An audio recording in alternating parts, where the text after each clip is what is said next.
They told you Horus was a sky god with the head of a falcon, a figure from a primitive revenge story, the son who fought to avenge his murdered father. They gave you a myth of earthly conflict, of a battle for a throne, of a simple victory of good over evil. But that is the shallowest reading of a truth so deep, it holds the very blueprint for your own divine evolution. The story of Horus is not about revenge. It is about resurrection. Not the resurrection of his father, but the resurrection of the God within you. Horus is not a character in a myth. He is the living archetype of the fully realized, ascended human. He is the divine child of your own potential, the crowned and sovereign self you were always meant to become. He is what the Gnostics called the Christos, the perfected consciousness born from the alchemy of the soul.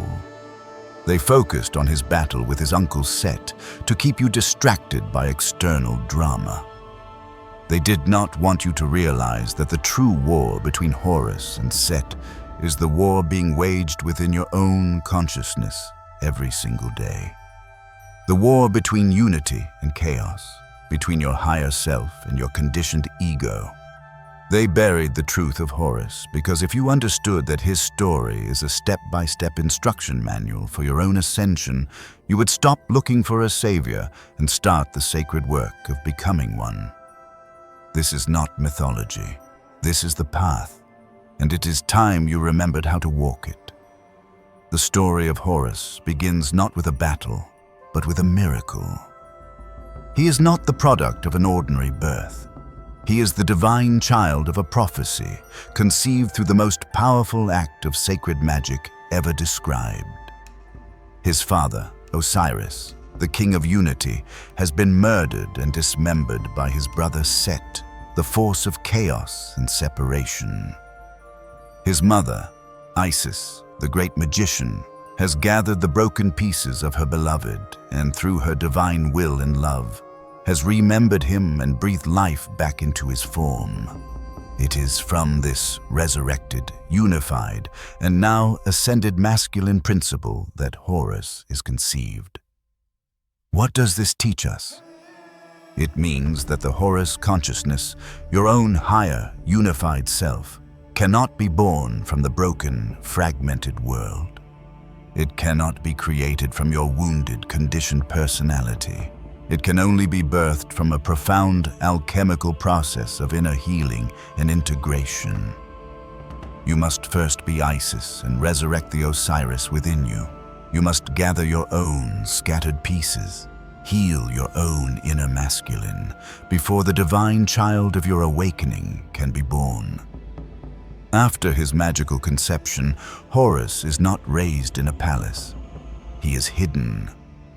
Isis takes her infant son to the dense, dark papyrus swamps of the Nile Delta to protect him from the murderous rage of Set, who now rules the world. This is a critical metaphor for your own spiritual journey. When your own higher consciousness first begins to awaken, it is a divine child. It is fragile, vulnerable, and new. It cannot survive in the harsh, cynical, chaotic world of Set. You must create a sacred, hidden swamp within your own life to protect it. This is the inner world of your spiritual practice, your meditation, your journaling, your time in nature. It is the secret sanctuary where you nurture your nascent awakening, shielding it from the doubts of your own ego and the negativity of the external world. You must be the fierce, protective mother Isis to your own inner Horus, guarding it with all your might until it is strong enough to face the world. And what is the destiny of this child? He is the rightful heir to the throne of Osiris. He is born to reclaim the kingdom from the usurper, Set. This is the prophecy of your own soul. You are the rightful heir to your own divine kingdom. The throne of your own consciousness, your own reality, belongs to you. But that inheritance is not guaranteed. It has been usurped by the chaos of the ego, by the conditioning of the world, by the endless distractions of Set. Your birthright is sovereignty, but it is a sovereignty that must be fought for, claimed, and won. The divine child within you, that spark of pure potential, wonder, and divinity, is waiting. It is waiting for you to become the conscious, loving parent who will protect it, nurture it, and help it grow into the crowned and powerful king it was always destined to be. The journey from the hidden swamps to the divine throne is not a peaceful one. It is a path of relentless conflict. The great war between Horus and Set is the central epic of Egyptian mythology, a series of battles that rage for decades. But this is not a history of external warfare. It is the timeless story of the inner battle of the soul. It is the awakened, unifying light of your higher self, Horus, in a life or death struggle against the fragmenting, chaotic darkness of your lower self. Set. Every doubt you have ever had, every moment of self-sabotage, every relapse into old destructive patterns, that is your inner Set, fighting to keep control of the kingdom of your life. Every moment of clarity, every act of courage, every choice made from love instead of fear, that is your inner Horus, fighting to claim his throne. The most famous and spiritually significant episode in this war is the wounding of the eye. In a ferocious battle, Set, the force of brutal chaos, tears out the left eye of Horus. The left eye, in Egyptian symbolism, is the lunar eye. It is the eye of intuition, of dreams, of the subconscious, of the magical, feminine principle of knowing. This is a profound teaching. It means that on your path to full enlightenment, you will be attacked at your most sensitive point. Your intuition will be challenged. Your faith in your inner knowing will be shattered. You will go through periods of profound darkness, confusion, and disconnection from your spiritual source. This is not a sign that you have failed. It is a sign that the battle is real. The ego, your inner Set, will always attack your most powerful and vulnerable gift, your ability to see beyond the material world. It will try to blind you, to leave you in a world of pure, rational, soulless logic. But the eye is not lost forever. In the myth, it is Thoth, the god of divine wisdom and magic, who finds the shattered pieces of the eye and, using his knowledge, heals it. The restored eye is now called the Ujjat, the whole eye. And it is no longer just the lunar eye of intuition. It is something more. It is an integrated eye, a magical eye, a symbol of wholeness, healing, and perfected spiritual vision. The Ujjat is what we now call the third eye. This myth contains a critical formula. Your intuition must be wounded and then consciously healed by divine wisdom, Thoth, before it can transform into true, stable, spiritual sight. You must go through the dark night of the soul. You must experience the loss of your connection, and you must use wisdom and discipline to heal that wound. The reward for this terrifying trial is not the return of your old sight, but the birth of a new, more powerful and unbreakable vision. Do not be afraid of your spiritual struggles. Do not despair when you feel lost or disconnected. Your inner conflict is not a sign of your weakness. It is the sign of your heroism. It is proof that you are engaged in the great war of consciousness. You are Horus, battling Set. You are fighting for your own eye, for your own throne, for the very soul of your reality. And just as Thoth came to aid Horus, divine wisdom is there to aid you, but you must seek it. You must apply it. You must have the courage to face the one who blinded you, and through wisdom and perseverance, make yourself whole again. The battle is not a curse. The battle is the path. And victory does not mean the absence of scars. It means your scars have become the source of your sight. The ultimate symbol of Horus is his eye. Not just one eye, but the two eyes, and the secret third eye they create when unified. His right eye is the sun, a symbol of the masculine principle. It is the eye of logic, of analysis, of the conscious mind, of the external, physical world. It sees details, it measures, it defines. His left eye is the moon, a symbol of the feminine principle. It is the eye of intuition, of creativity, of the subconscious mind, of the inner, unseen world. It feels energy, it sees patterns, it knows without evidence. The entire system of modern reality is a cult of the right eye. From the moment you enter school, you are trained to develop your logical, analytical mind. You are taught to trust only what can be seen, measured, and proven. You are rewarded for your ability to dissect and define. The left eye, the eye of intuition, is ignored, devalued, and even ridiculed. It is called unreliable, emotional, illogical. You are taught to sever yourself in two, to trust your head but not your heart, to believe the data but not the dream. This is the great wound of the Western mind. It is a world trying to fly with only one wing. The healed eye of Horus, the Ujjat, represents the end of this inner war. It is the symbol of a consciousness that has perfectly integrated both ways of seeing. It is the awakening of the third eye, the pineal gland, the seat of spiritual vision, which is located in the center of the brain, a bridge between the two hemispheres. To activate the Eye of Horus is to see the world with a new, unified vision. It is the ability to hold the paradox, to be both rational and intuitive, both analytical and creative, both grounded in the world and connected to the cosmos. You see the physical details with your right eye. You feel the energetic truth with your left eye. And with the integrated third eye, you perceive the divine pattern that connects them both. You no longer just see events, you see their meaning. You no longer just hear words, you feel their frequency. You no longer just look at the world, you see through it. This is the perspective of the ascended master. It is a state of being where the war between the head and the heart is over. There is only a seamless flow of knowing.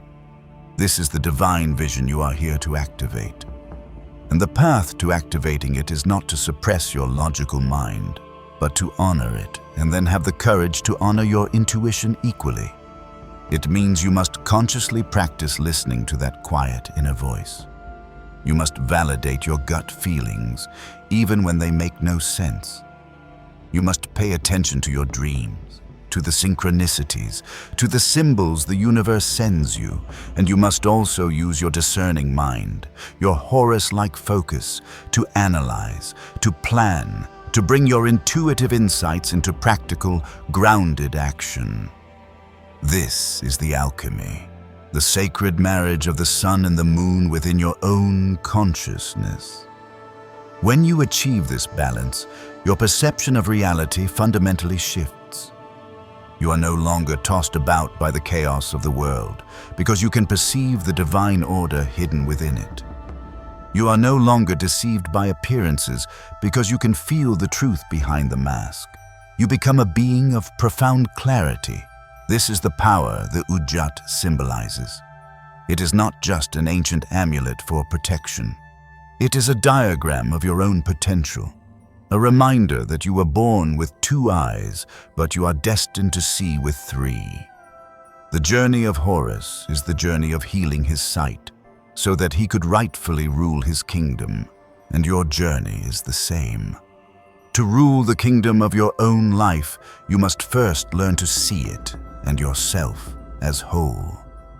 After the long and arduous battles, after the wounding and the healing of the eye, the conflict between Horus and Set is brought before the Ennead, the great council of the gods, for a final judgment to determine the rightful heir to the throne of Egypt. This divine tribunal is not just a mythological event. It is a symbol for a higher-level evaluation of the soul's journey, a moment when your progress is weighed by the cosmic laws themselves. For 80 long years, the gods deliberate. The case is not simple. Set argues from a position of strength and brute force. Horus argues from a position of divine lineage and rightful inheritance. The council is divided. This represents the deep and complex nature of your own inner struggle. There are parts of you that will always argue for the way of the ego, the way of chaos, the way of Set. And there are parts that will always fight for the way of the higher self, the way of order, the way of Horus. Finally, the gods turn to the wisest among them, Thoth, and to the resurrected Osiris himself, who speaks from the underworld. The judgment is rendered in favor of Horus, but Set is not cast out and destroyed. This is a critical, often overlooked part of the story. The Western mind, conditioned by a dualism of absolute good and evil, expects the villain to be vanquished. But the ancient Egyptians had a deeper wisdom. They understood that chaos is a necessary force in the universe. It cannot and should not be annihilated. It must be mastered and integrated. And so, Set is reconciled. He is given domain over the Red Desert, the wild, untamed lands, and the foreign territories. He is even tasked with accompanying Ra in the solar bark to fight the serpent Apep. This is a profound teaching on shadow integration. You do not destroy your ego, your anger, your raw, primal power. You give it its proper place. You honor its strength. You give it a sacred job to do, but you do not let it sit on the throne of your inner kingdom. You put your higher self in charge. And so, Horus is crowned king of a unified Egypt. He wears the Shent, the double crown, which combines the white crown of Upper Egypt, the spiritual, transcendent south, and the red crown of Lower Egypt, the fertile, material north. This is the ultimate symbol of integration. The crowning of Horus is the moment that your higher self, your unified Horus consciousness, takes its rightful place as the sovereign ruler of your inner world. You are no longer at war with yourself. You have unified your spiritual and material natures. You are a bridge between heaven and earth. You are grounded in the world, but your vision is fixed on the stars. This is the moment of your personal enthronement. It is the end of living as a victim of your circumstances, a slave to your impulses, a pawn in the games of the world. It is the beginning of living as the conscious, calm, and powerful ruler of your own reality. This is the goal of all true spiritual paths. Not to escape the world, but to master it. Not to annihilate the shadow, but to integrate it. Not to kill the ego but to place it in service of the soul. The enthronement of Horus is not a future, far-off event. It is a potential that lives within you now. Every time you choose your higher response over your reactive impulse, every time you choose unity over division within yourself, every time you act from a place of centered, clear-eyed authority, you are placing the double crown upon your own head. You are sitting on your inner throne. And from that throne you rule not with force, but with the quiet, unshakable power of a being who has faced his own chaos and has chosen to embody the light. The story of Horus is so powerful, so archetypally perfect, that its echoes have reverberated through time, forming the foundation for hero myths and savior figures across cultures. But nowhere is the parallel more striking than in the story of Jesus Christ. Consider the pattern. A divine child conceived through a miraculous, non-physical union with a virgin mother, Isis, Mary.